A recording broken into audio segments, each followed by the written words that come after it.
चले जाते हैं। फिर महाराज के सैनिक अपने हाथ में भाले लेकर उस सूअर की पत्नी को मारने के लिए उसकी ओर जाने लगते हैं।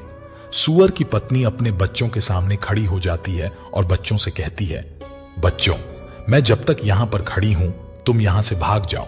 सूअर का बड़ा बेटा बोलता है, हे माता, हम अपने प्राणों के भय से आपको मरने के लिए छोड़कर कैसे भाग जाएं? अगर मैं ऐसा करूंगा तो मुझ पर धिक्कार है।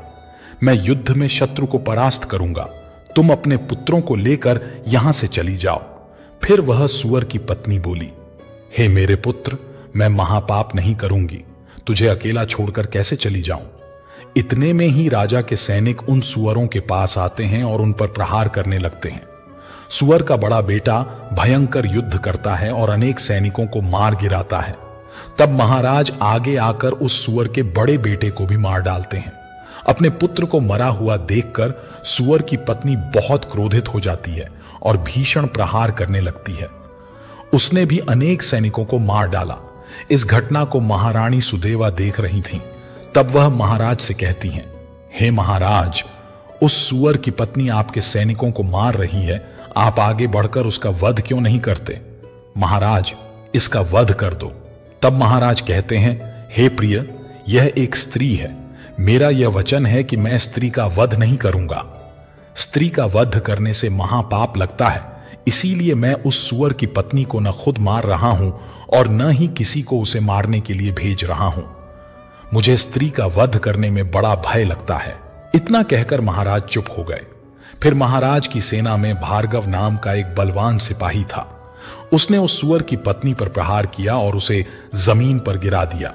सूअर की पत्नी मूर्छित होकर जमीन पर गिर पड़ी और लंबी लंबी सांसें लेने लगी।